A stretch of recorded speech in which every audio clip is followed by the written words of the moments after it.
আদালতের নির্দেশে 3 দফায় 100 একর জমি ও একাধিক ফ্ল্যাট জব্দ হয়েছে সাবেক আইজিপি বেনজির আহমেদের, যা দেখে হতভম্ব খোদ সরকারি দলও। তবে এত সম্পত্তির হদিশ মেলার পরও এখনো পর্যন্ত বেনজির আহমেদের বিরুদ্ধে হয়নি কোনো মামলা। বৃহস্পতিবার দুর্নীতি দমন কমিশনের আইনজীবী জানালেন, মিলেছে বেনজির আহমেদের বিরুদ্ধে দুর্নীতির প্রমাণ, শিগগিরই হবে মামলা।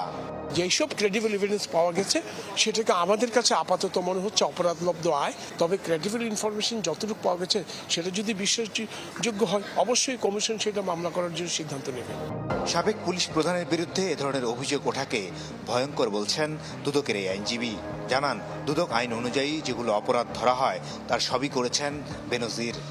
সাসপিশিয়াস ট্রানজ্যাকশন আছে, সন্দেহজনক লেনদেন আছে, অপরাধলব্ধ আয় আছে, অপরাধলব্ধ সম্পত্তি আছে। এই জিনিসগুলো তো আমরা স্ক্রুটিনি করছি, দেখছি, এবং আরও সম্পদ আছে কিনা সেটাও খতিয়ে দেখা হচ্ছে। তবে এটা অত্যন্ত একেবারে আমি মনে করি একজন সাবেক আইজিপির যেই কর্মকাণ্ড অপরাধলব্ধ আয়, এটা খুবই ডেঞ্জারাস। সাবেক এই আইজিপি কোথায় আছেন তা জানে না সরকারের কেউই। মাসুদুর রহমান, চ্যানেল 24, ঢাকা। রাজ্যের চিন্তায়ও কত না উচ্ছ্বাস প্রাণে, এক ঝুলি গল্প আর অবিরাম ভালোবাসা নিয়েই ছুট বাড়ির পথে।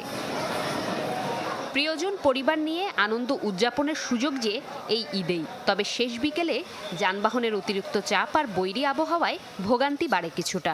কষ্ট হলেও বাড়ি যেত, বাড়ি যাওয়ার নিয়ত যতক্ষণ করেছি খালি বাড়ি আমার যেতেই হবে। এমনি সময় 700-800 এইরকম হলে তো যাইতে পারি। এখন ঈদের আগে যাবো, কাজ কামাই নাই, ম্যাগ হতেছে, এখন যাবো কেমনি। যাত্রী চাপ বেড়েছে রেল স্টেশনগুলোতেও। নির্দিষ্ট সময় স্টেশনে পৌঁছাতে না পেরে ট্রেনে চড়তে পারেননি অনেকে। গরুহাটার জন্য আধা ঘন্টা তো টিটিপাড়া থেকে আসা সম্ভব হয় নাই, সেক্ষেত্রে আপনার গাড়িটা আমরা মিস করছি। যত ভোগান্তি সবসময় কন্টিনিউ থাকে, এটা থাকবে। বৃষ্টির ভোগান্তির বেশি এগুলো আর কি। ঈদ করতে নানু বাসায় যাব, ভালো লাগছে, বাড়ি যাচ্ছি অনেকদিন পর। রেলমন্ত্রী জানান, লম্বা দূরত্ব ও ক্রসিংয়ের কারণে কয়েকটি ট্রেনের শিডিউল বিপর্যয় হলেও নেওয়া হচ্ছে ব্যবস্থা। আর যাত্রা পথের নিরাপত্তায় সব ব্যবস্থা নেওয়া হয়েছে বলে জানায় র্যাব। যাত্রী যখন বেশি হয়েছে এক্সট্রা বগি লাগাইতে হয়েছে, এর জন্য টাইম সময় লাগে, এগুলো আপনাদের কনসিডার করতে হবে। আগামী ঈদ থেকে আপনাদের কোনো কমপ্লেন থাকবে না ইনশাল্লাহ। নিরাপত্তার জন্য আমাদের বিভিন্ন জায়গায় যে চেকপোস্ট এবং অবজারভেশন পোস্টগুলো আছে সেখানে সার্বক্ষণিক আমাদের র্যাব সদস্যগণ তাদের দায়িত্ব পালন করে যাবে। স্বস্তির যাত্রার জন্য যারা বেছে নিয়েছেন নৌপথ, তাদের ভিড় ছিল লঞ্চ টার্মিনালে। বঙ্গবন্ধু সেতুর মহাসড়কে গাড়ির চাপে 13 কিলোমিটার এলাকা জুড়ে দেখা যায় যানজট। জোমাতুল বিদা, চ্যানেল 24, ঢাকা। ঢাকার বুকে 1.5 বছর হলো মেট্রো চলাচলের। এই সময় নানা অভিজ্ঞতার মধ্য দিয়ে যেতে হয়েছে দ্রুত গতির এই গণপরিবহনকে। বিশেষ করে যেদিন ঢাকায় বৃষ্টিপাত কিংবা ঝোড়ো হাওয়া থাকে, সেদিন বলাকওয়া ছাড়াই বন্ধ হয়ে যায় মেট্রো রেল। শুধু তাই নয়, এর রেশ থাকে কয়েকদিন পর্যন্ত মানুষের ভোগান্তি এড়াতে, যা সাথে সাথে জানানো হয় না মেট্রো কর্তৃপক্ষের পক্ষ থেকে। সংবাদ সম্মেলনের জবাব দেন ডিএমটিএসএল এর ব্যবস্থাপনা পরিচালক। এই প্রাকৃতিক দুর্যোগের প্রত্যেকটা জিনিস আমাদের সিস্টেমের ভিতরে ইনবিল্ট আছে। বাতাসের গতি যখন বেড়ে যাবে, সিস্টেম থেকেই স্বয়ংক্রিয়ভাবে বন্ধ হয়ে যাবে, কিছু করার থাকবে না। তিনি জানান, ঈদের দিন বন্ধ থাকবে মেট্রো চলাচল। মেট্রোতে বহন করা যাবে না পশুর চামড়া, কাঁচা মাংস কিংবা রান্না করা মাংস। এই নতুন রেস্ট্রিকশন হলো যে ঈদুল আজহা উপলক্ষে কুরবানির পশুর চামড়া, তারপরে এটা কুরবানির ছোট পশুও হতে পারে, তার সাথে সাথে কাঁচা মাংস অথবা রান্না করা মাংস, এগুলি বহন করা যাবে না। প্রস্তাবিত বাজেটে মেট্রোর টিকেটে 15% ভ্যাট আরোপ করা হয়েছে। ডিএমটিএসএল এর এমডির আশা, কল্যাণমুখী রাষ্ট্র হিসেবে এনবিআর এই সিদ্ধান্ত থেকে সরে আসবে। মেট্রো চালু হওয়ার পর বিদ্যুতের বিল 3 বার বৃদ্ধি পেয়েছে, 2023 সালে, 2024 সালে একবার বৃদ্ধি পেয়েছে। আমরা কিন্তু সেই জায়গাগুলোতে আমরা এখনো ভাড়া বৃদ্ধির দিকে, যেটা সত্যিকার অর্থে ভাড়া বৃদ্ধি, সেই জায়গাটাতে কিন্তু আমরা এখনো যাই নাই। 19 জুন থেকে নতুন অফিস সূচি অনুযায়ী ঢেলে সাজানো হয়েছে মেট্রোর শিডিউল, যেখানে বাড়ানো হবে মেট্রোর সংখ্যা। এছাড়া এখন একক যাত্রার টিকিট রাত 8:50 পর্যন্ত পাওয়া গেলেও ঈদের পর থেকে তা মিলবে রাত 9:05 পর্যন্ত। শফিকুল ইসলাম সবুজ, চ্যানেল 24, ঢাকা। সেন্ট মার্টিন দ্বীপের বাসিন্দা মোহাম্মদ আবদুল্লাহ। চলতি মাসের শুরুতে ভূমি অফিসের কাজে টেকনাফে এসে আটকে যান তিনি। 10 দিন পার হলেও ফিরতে পারেনি দ্বীপে। মিয়ানমারের ওপার থেকে বাংলাদেশের জলসীমায় গুলি ছোড়ায় গত 7 জুন থেকে টেকনাফ সেন্ট মার্টিন রুটে নৌ চলাচল বন্ধ হয়ে যায়। ফলে টেকনাফে আটকা পড়েন দ্বীপের কয়েকশো মানুষ। এতে অনেকে আর্থিক সংকটে পড়েন। দ্বীপে তৈরি হয় নানা সংকট। টেকনাফে আসা হয় মূলত 2-1 দিন কাজ সেরে আবার চলে যাই। সেই হিসাবে এখানে এসে 2-1 দিন পরে মানুষের একটা অর্থনৈতিক ব্যাপার আসে, এখানে এসে 10 দিন থাকতে হচ্ছে। এখন অনেকের টাকা খাওয়া ব্যাপার আছে, এগুলো অনেক কষ্ট হয়ে যাচ্ছে। আজকে 15 দিন হাসপাতাল ছিলাম, 2-5 দিন। এখানে আইসে দেখতেছি ট্রলার বন্ধ হয়ে গেছে, তখন আটকে আছে, আমার টাকা টুকু সব শেষ। শান্তিতে থাকতে পারতেছি না, যেতে পারতেছি না, কিভাবে শান্তিতে থাকবো ভাই? শুধু আমরা না তো, অনেক পরিবার এখানে কিন্তু আটকে আছে। আমরা নিজেই দেখতেছি এরা গুলি গালাজ করতেছে, মানে বুম মারতেছে। তো এইভাবে কিভাবে আমরা ওখানে জান দেব?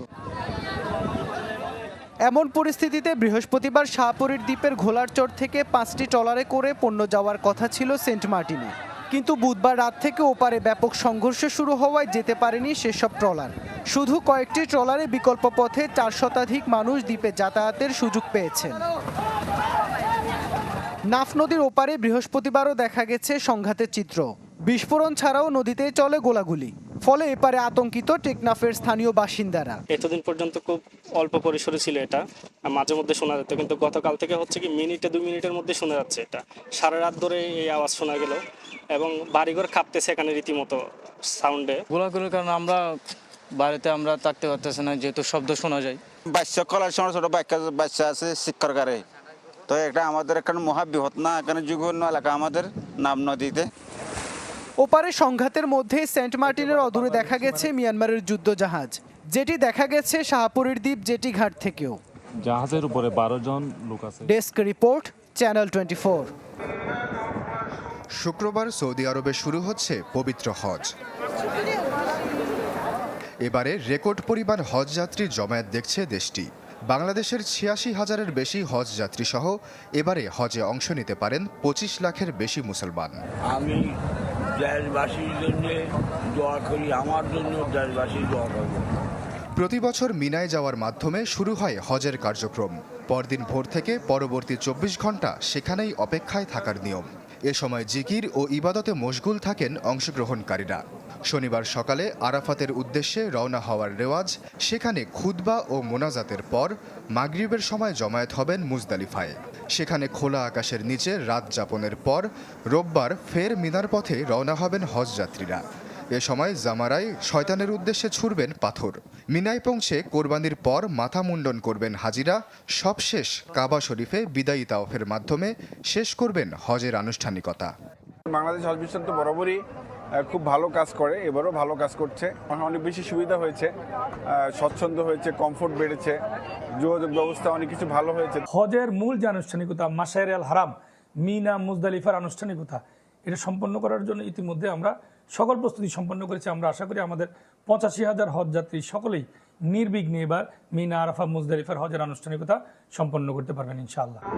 এবছর তীব্র গরমে বাড়তে পারে ভোগান্তি, তাই অংশগ্রহণকারীদের সতর্ক থাকার পরামর্শ দিয়েছে সৌদি আরবের স্বাস্থ্য মন্ত্রণালয়। আশ্বাস চৌধুরী, চ্যানেল 24। কবি বলে গেছেন, এমন দেশটি কোথাও খুঁজে পাবে না কো তুমি। আর্নস্ট ভ্যাল ক্রিকেট স্টেডিয়াম দেখলে হয়তো দ্বিজেন্দ্রলাল রায় বলতেন, এমন স্টেডিয়াম কোথাও খুঁজে পাবে না কো তুমি। ক্যারিবিয়ান অঞ্চলের সব স্টেডিয়ামের দৃশ্য এমন হলেও এতটা কাছে সমুদ্র আর কোথাও নেই। নিরিবিলি শান্ত ছোট্ট স্টেডিয়াম, মাত্র 18,000 আসন। সেন্ট ভিনসেন্টের এই মাঠে বসে ক্রিকেট দেখার মজাই আলাদা। যেমনটা বলছিলাম যে ক্যারিবিয়ান সাগরের পানি যেমন আছড়ে পড়ছে, ঠিক তেমনি কৃত্রিম পানিও কিন্তু এখানে তৈরি করা হয়েছে। Swimming pool, mini swimming pool আছে 1, 2, 3, 4টি, যেখানে পা ভিজিয়ে উপভোগ করবেন গরম গরম ক্রিকেট ম্যাচ। সেই ব্যবস্থা আর কোথাও আছে কি? বাংলাদেশ নেদারল্যান্ডস ম্যাচ দিয়ে স্টেডিয়ামের ক্রিকেট প্রত্যাবর্তন হলেও দর্শক আগ্রহ খুব একটা নেই। তাই গ্যালারি ভরতে 3,000 স্কুল শিক্ষার্থীকে আমন্ত্রণ জানানোর সিদ্ধান্ত নিয়েছে আয়োজকরা। দীর্ঘদিন ধরে চলা সংস্কার কাজ শেষ হবার পথে। $38 মিলিয়ন খরচ হচ্ছে যে প্রকল্পে, যদিও তা ইস্টার্ন ক্যারিবিয়ান ডলার। সবচেয়ে বেশি অর্থ খরচ হয়েছে ফ্লাড লাইট স্থাপনে। ওয়েস্ট ইন্ডিজের সব স্টেডিয়ামে ডে নাইট ম্যাচের সুবিধা থাকলেও ছিল না সেন্ট ভিনসেন্টে। দক্ষিণ আফ্রিকা ও বাংলাদেশের সঙ্গে নেপালের 2 ম্যাচ হবে কৃত্রিম আলোয়। এই মাঠে যে 2 টি-20 হয়েছিল সেটা 2013-তে। দুটিতেই ওয়েস্ট ইন্ডিজের বিপক্ষে পাকিস্তানের জয়। মাঝখানের সময়টায় অনেক কিছু বদলেছে, তবে বোলারদের আধিপত্য কতটা কমেছে সেটার পরীক্ষা হয়নি। এই ম্যাচের শেষ ম্যাচ আর টেস্টটা খেলেছে বাংলাদেশ, তবে ঠিকই মনে রাখবে 2009 সালের সিরিজ, যে দলের প্রতিনিধি হয়ে এখনও টিকে আছেন মাহমুদুল্লাহ ও সাকিব আল হাসান। ডিসেম্বরে ওয়েস্ট ইন্ডিজ বাংলাদেশ সিরিজের 3 টি-20ও হবে এই মাঠে। ক্যারিবিয়ান সাগরের ঢেউ আছড়ে পড়ছে স্টেডিয়ামের ঠিক প্রান্তে। অসাধারণ এক দৃষ্টিনন্দন দৃশ্য। ওয়েস্ট ইন্ডিজের সেন্ট ভিনসেন্টের আর্নস্টভেল ক্রিকেট স্টেডিয়ামটা পৃথিবীর অন্য অনেক ভেন্যুগুলোর চেয়ে আলাদা। একে তো প্রাকৃতিক সৌন্দর্য, তার উপর ভেতরের নানা রকম দর্শকদের বিনোদনের ব্যবস্থা, সব মিলে এই স্টেডিয়ামটিকে করেছে আলাদা। কিন্তু গত 10 বছর যে স্টেডিয়াম ছিল ক্রিকেট থেকে নির্বাসিত, বাংলাদেশ নেদারল্যান্ডস ম্যাচ দিয়ে ফিরছে ক্রিকেট, ফিরছে বিশ্বকাপও। Rezwanuzzaman, channel 24, Kingstown, saint Vincent, West Indies. কঠিন সময় মোকাবেলায় কতটা যৌক্তিক বাজেট দিলেন অর্থমন্ত্রী তা বিশ্লেষণে এই আয়োজন করে অর্থনৈতিক সাংবাদিকদের সংগঠন ERF।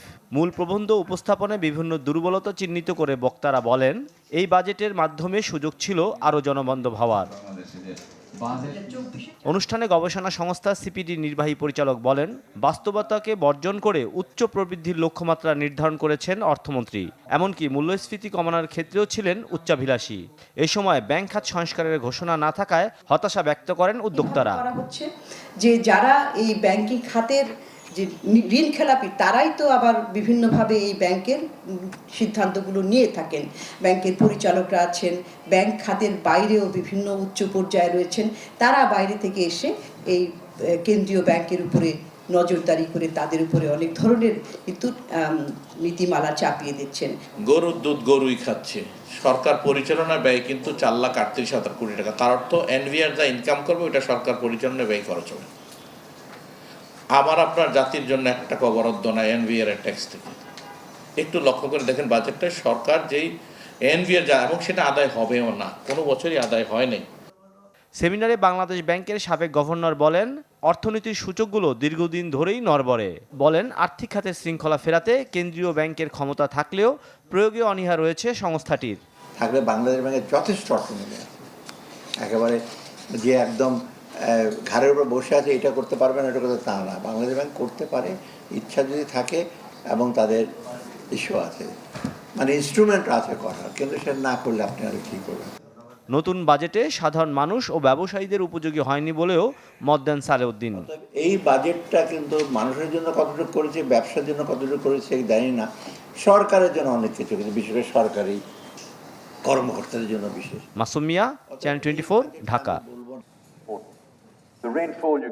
উন্নয়নকে টেকসই করতে গুরুত্বপূর্ণ ভূমিকা জলবায়ু খাতের। যে খাতে বাংলাদেশের রয়েছে বেশ কিছু ঝুঁকি, তা নিরসনে নেওয়া হয়েছে বেশ কিছু পদক্ষেপও। কিন্তু নানা আলোচনা ও উদ্যোগের ফাঁকে বাস্তবে কতটা এগোলো বাংলাদেশ তা তুলে ধরতেই বিশ্বব্যাংকের এই আয়োজন।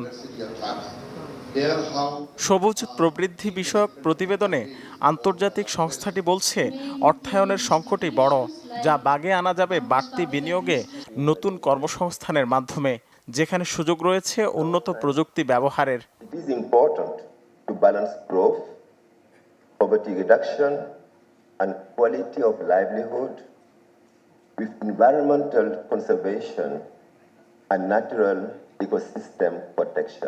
আমাদের জিডিপি গ্রোথের কথা, আমাদের বৈদেশিক মুদ্রার যে রিজার্ভ আছে, যদিও সেটা বর্তমানে কিছুটা চাপে আছে, তবে এখন আমাদের কিন্তু গ্রিন গ্রোথের কথা ভাবতে হবে, বা সবুজ প্রবৃদ্ধি যেটা আমরা বলি, সেটা নিয়ে আমাদেরকে ভাবতে হবে।